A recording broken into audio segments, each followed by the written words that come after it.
Y seguidamente comenzaremos la columna de Tato 30. ¿Cómo te va, Tato? ¿Cómo andas, Silvio? Por acá bien, padeciendo la lluvia y, bueno, ayuda para estar adentro, ¿viste? Sí. Bueno, pero pareciera que está queriendo componer, ¿no? Espero. Así vos ir a caminar un cachito, aunque sea. Bueno, Tato, ¿con qué vamos a comenzar hoy? ¿Con qué tema vamos a comenzar hoy? Mira, a mí me estuve toda la semana, aparte me enganché mucho, inclusive estuve charlando con mi amigo y compañero Francisco Escribal, sobre lo que digamos se toma como una actitud muy romantizada, en el peor concepto del romanticismo, no en el real, de los curas villeros, ¿no? Y que de alguna manera el COVID, o la pandemia del COVID lo sacó a luz, ¿no? Pero que digamos que los curas villeros son la consecuencia, o digamos lo que queda, de toda una movida muy importante, interesante, que se dio fundamentalmente en América Latina y dentro en Argentina, que fue el movimiento de sacerdotes para el tercer mundo. Movimiento que fue literalmente diezmado, cuando no exterminado, por las distintas dictaduras cívico-militares en la década de los 60, 70, fundamentalmente de la última, ¿no? En donde no podemos dejar de tener en cuenta la connivencia que tuvieron estas dictaduras con las altas dignaturas eclesiásticas del momento.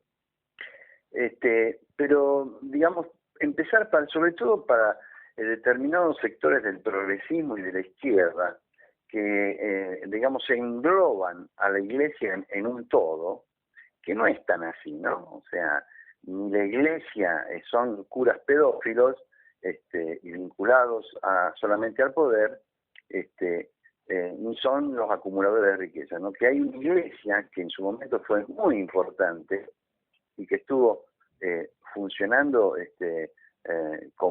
muy aceitadamente, en los sectores, fundamentalmente en los sectores populares, ¿no? Ahora, para poder comprender, bueno, esa estructura fue el llamado Movimiento de Sacerdotes para el Tercer Mundo, que tampoco fue una cuestión homogénea, sino que había una amplia heterogeneidad en ese movimiento. Ahora bien, para comprender en principio al movimiento, hay que buscar su sustento teológico y filosófico, si querés, que se llama también genéricamente como la teología de la liberación. Ahora, ¿qué es entonces la teología de la liberación? Vamos a tratar de sintetizar lo mejor que podamos, con las limitaciones de quien lo expone. Digamos que los años 60 y 70 del siglo XX fue una década de convulsión mundial, sobre todo política. Empieza con lo que se conoció como la batalla de Argelia, o sea, la lucha de descolonización argelina, encabezada por el Ejército de Liberación Nacional argelino, se imbrica con la guerra de Vietnam, en donde que no era tan así, pero que se podría simplificar en que un ejército en alpargatas derrota la mayor potencia mundial de ese momento, se engancha con la Revolución Cubana. Entonces entra y se enmarca en todo un proceso de que se lo conoce históricamente como de descolonización o de luchas descolonizadoras. Esto convulsiona a la misma Iglesia. Inclusive, para ello asume justamente un papa, el papado, un personaje muy carismático que fue Juan XXIII, que se lo llamaba Juan el Bueno. Visto esta cuestión de la convulsión del mundo y de qué rol tendría que ocupar la Iglesia, no solamente teológicamente, sino prácticamente, convoca al Concilio Vaticano II, y que lo va a finalizar Paulo VI. De Juan XXIII no hay tantas críticas, salvo, ya te digo, estos sectores de la paleoizquierda, pero sí es Paulo VI. Paulo VI fue mucho más político, pero colaboró muchísimo en el desarrollo de estas nuevas tendencias teológicas, vamos a tratar sobre lo filosófico, que planteaba lo que va a hacer en América Latina la teología de la liberación. La cuestión era acercar la Iglesia Católica a los tiempos que corrían y fundamentalmente a lo que ellos denominan, o que esta tendencia denomina, el pueblo de Dios. ¿Quién era el pueblo de Dios? Los pobres, fundamentalmente los pobres y los sectores populares. Es así que un grupo de obispos de Latinoamérica, en el marco de este Concilio Vaticano, convoca la segunda Conferencia General de Obispos de América Latina, en 1968, que se conoce como la Conferencia de Medellín, para debatir la realidad de la Iglesia en Latinoamérica, y lo va a reafirmar en una nueva conferencia que va a ser en 1961 en Puebla. ¿Qué plantea fundamentalmente? Es el acercamiento a esto. O sea, esto tiene un puntapié que da Juan XXIII y Pablo VI, que es acercar la Iglesia a los pobres.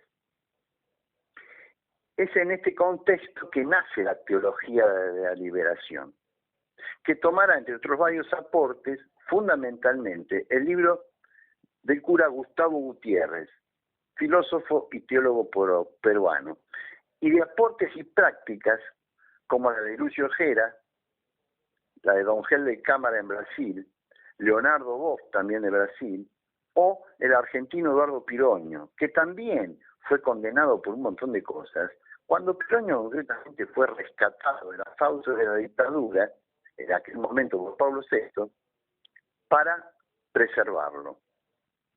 El planteo esencial de la teología de la liberación, muy resumido, era la opción preferencial por los pobres.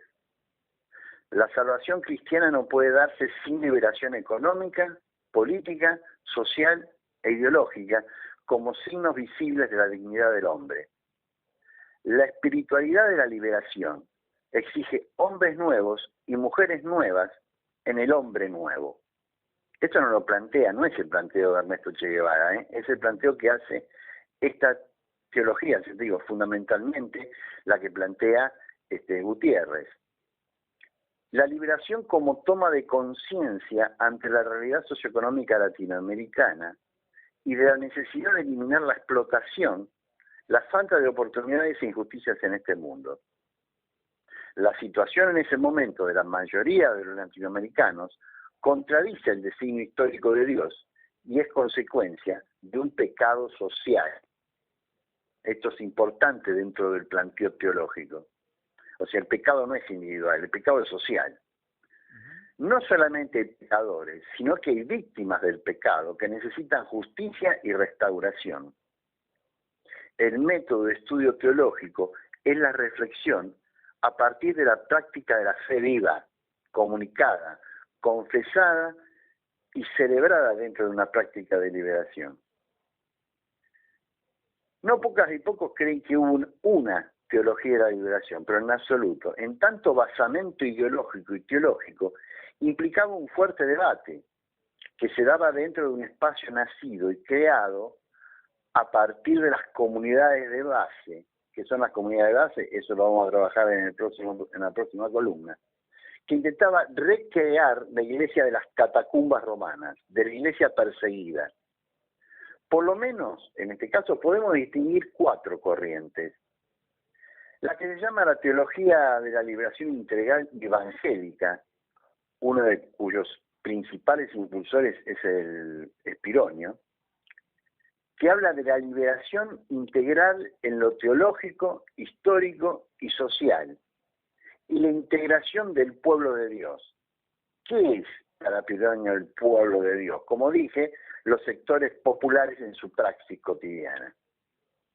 Una segunda tendencia, que va a ser la más criticada y casi se la saca, que es la que se denomina como praxis de los grupos revolucionarios. Los autodenominados cristianos para el socialismo.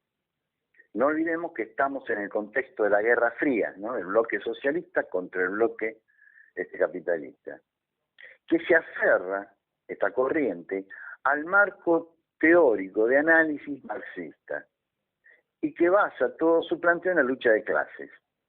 y que la teología es un instrumento del accionar revolucionario. En su accionar se aleja de los postulados de Medellín y se acercan a una acción política concreta, sobre todo muy vinculado a los distintos partidos comunistas de América Latina. No quiero hacer ningún tipo de análisis personal, pero digo, todos sabemos cuál fue el rol que cumplieron muchos de los partidos comunistas en América Latina. Uno de los principales exponentes que no entra en desmedro de este personaje es el de Camilo Torres, el cura que se hace guerrillero. Bueno, muchos van a entrar en esta línea de pensamiento. Luego una tercera línea, que va a ser la praxis histórica.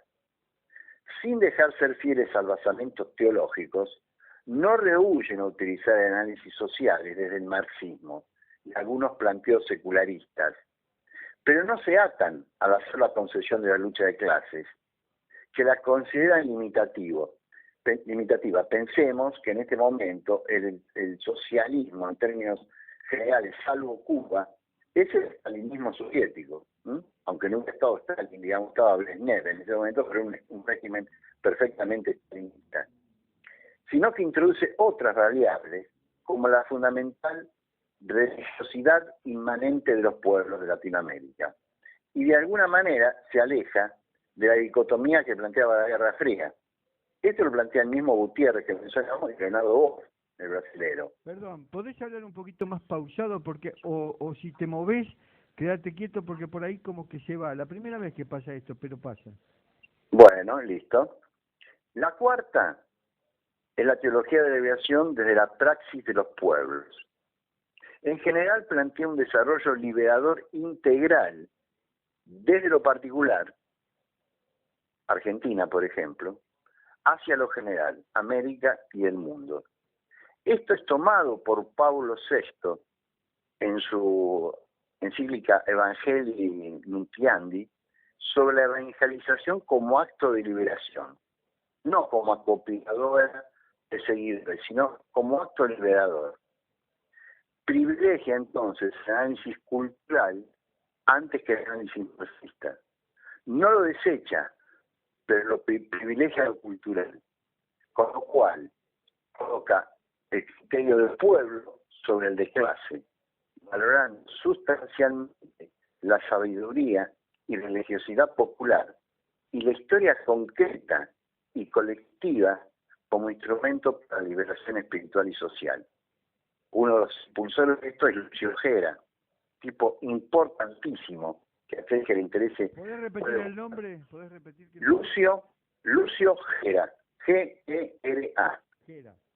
Argentino, que inclusive continuó durante la dictadura, desde luego soterrado, ocultado y protegido por Pablo VI, que funcionó durante mucho tiempo en una universidad teológica en la ciudad de Devoto. Eso va a generar un montón de seguidores. Seguramente las y los oyentes van a haber estado que 3 de las 4 tienen muchísimos puntos de contacto.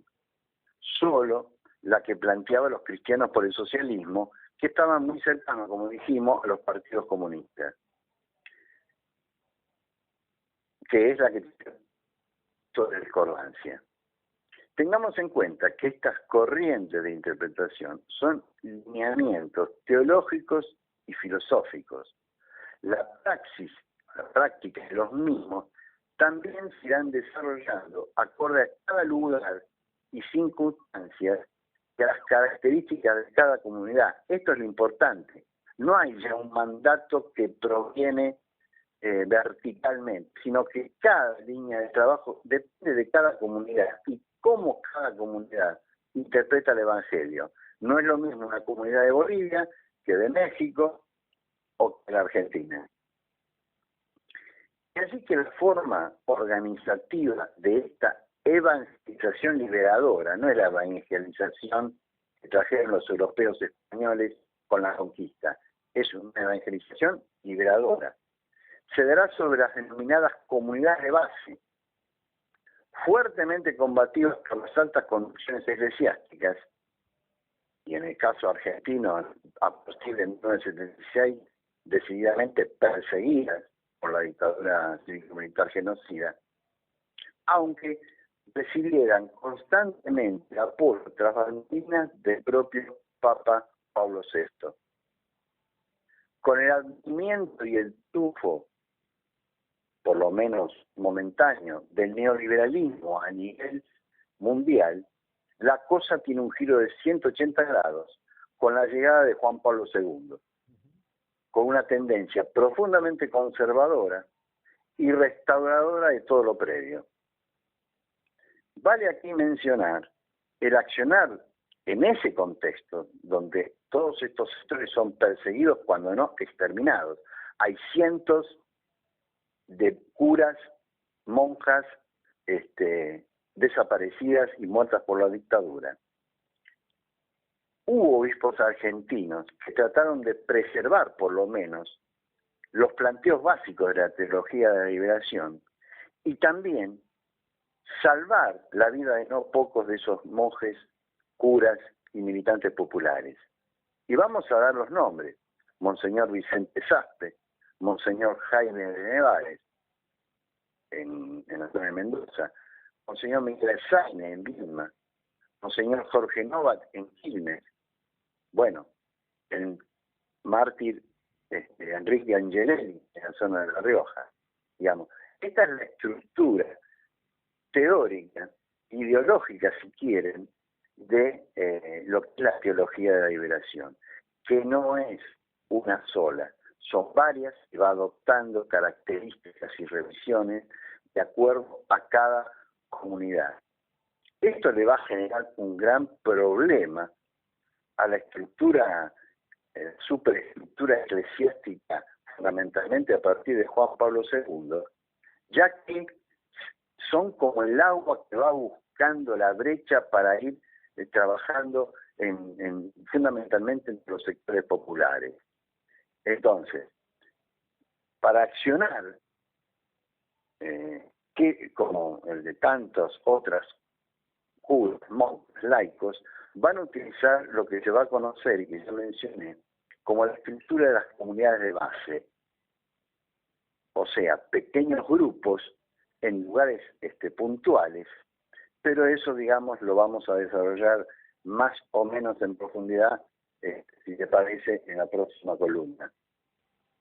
Muy bien, es un tema muy interesante, porque además en América tiene unas raíces muy profundas, bueno, donde denotan claramente la influencia de la Iglesia ante el devenir histórico, digamos, no la participación incluso ante el devenir histórico. No, es un tema a mí me resulta muy interesante.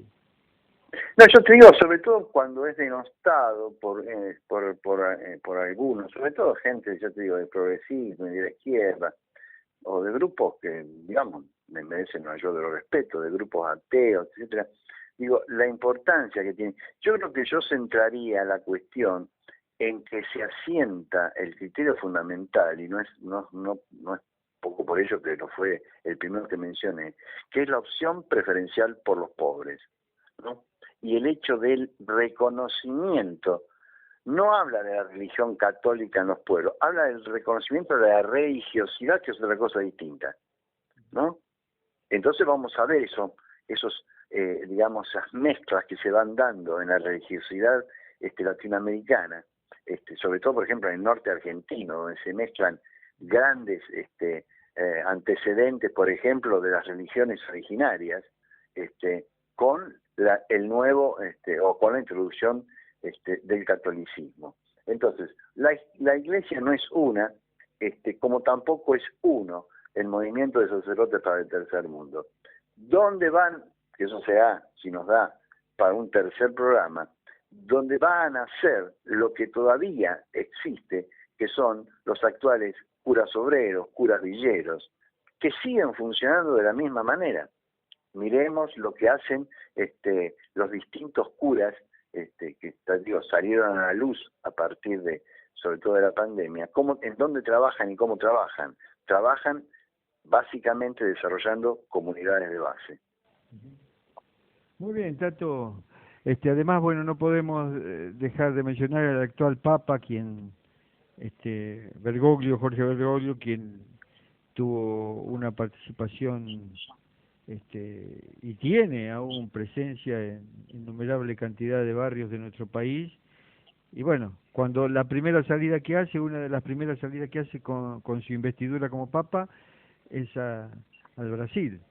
Y, y hablándole a los pobres, así que bueno, en fin. Yo te digo, yo recomiendo, inclusive algo que yo vi, que lo vi con mis reticencias, pero que me pareció excelente, la película Los dos papas, Sí, sí, sí, yo la vi. Sí, sí. con Anthony Hopkins, no me recuerdo ahora quién es el papel de Francisco, donde se ve, digamos, esta cuestión. Aparte digo, esto no, es políticamente incorrecto. A quien voy a nombrar es alguien a quien respeto, alguien a quien sigo, a quien leo, pero que no es un santo de mi devoción, ¿no? La animadversión de Horacio Berbisky contra Bergoglio. Bergoglio ya dejó de ser Bergoglio, es Francisco, y uno de los que está retomando el camino de la teología de la liberación, es él. Es el que está dando aire a todas estas comunidades de base nuevamente, porque creemos en definitiva que digamos que la expresión política, y eso lo va a plantear Carlitos Mujica, lo planteó en su momento, la expresión ideológica de la teología de la liberación tranquilamente se puede amalgamar al peronismo. O sea, es esta otra posibilidad al planteo que se hacía en su momento de la Guerra Fría, entre el socialismo real y el capitalismo, una tercera posición, una tercera posibilidad de salir de esa dicotomía, ¿no? Muy bien, bueno, ha sido, oyentes de la radio AM 1440, el señor, el compañero, el profesor Tato 30 y su columna habitual. Será hasta la próxima, Tato. Hasta el martes nos estamos escuchando, Silvio y los oyentes. Buenas noches.